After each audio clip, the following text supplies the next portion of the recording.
I'm Vincent McKibben. I work as a computer engineer at AMD. They're a computer chip company.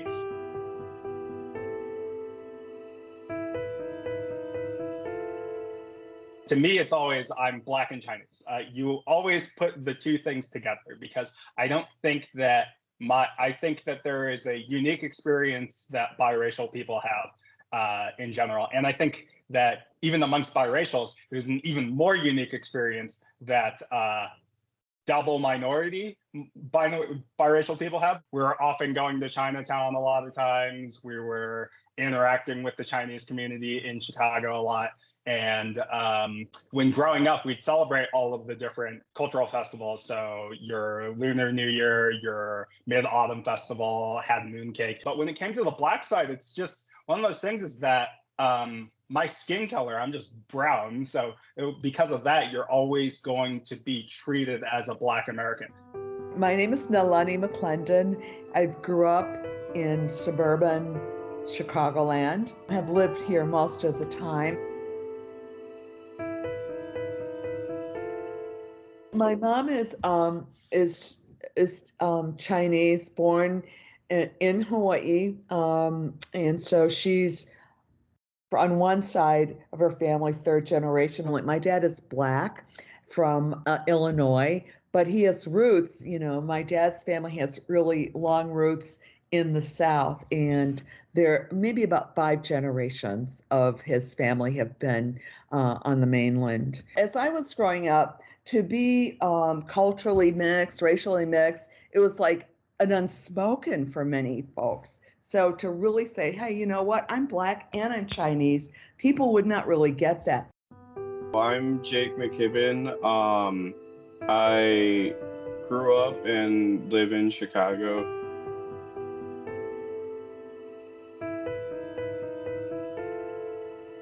I see it as being both cultures. A lot of times people refer to it as being like half and half, but I feel like it's more of like, no, I'm still fully Black and fully Asian at the same time.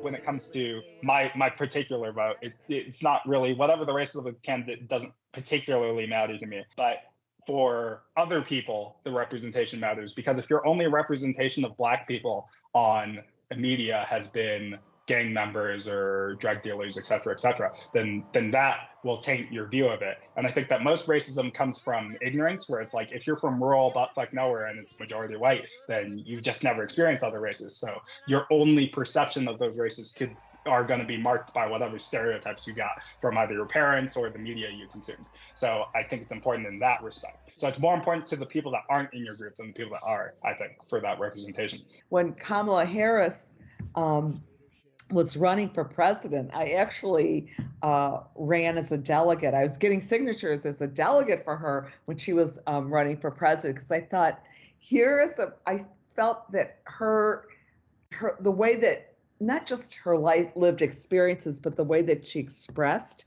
her lived experiences in her work, in her life work, I felt like really kind of rang true for me. Yeah, I think that it's really possible. There are real possibilities of a person having, those kinds of lived experiences that are similar to be a candidate of choice. I do wish that there was more specifically Black Asian representation. I do feel like that specific mix is not really, it's not really in the media that much.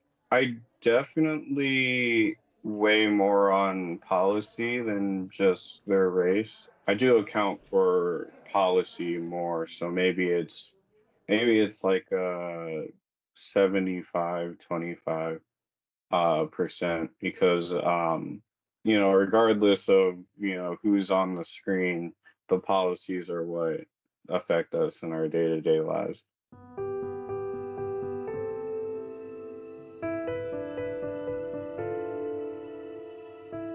My name is Grace Chen, and I am originally from Hong Kong. I was born in Hong Kong and came to the United States at age 16 to attend high school. In 1986, it was not as common for Asian Americans to be dating African Americans. My family definitely had their concerns.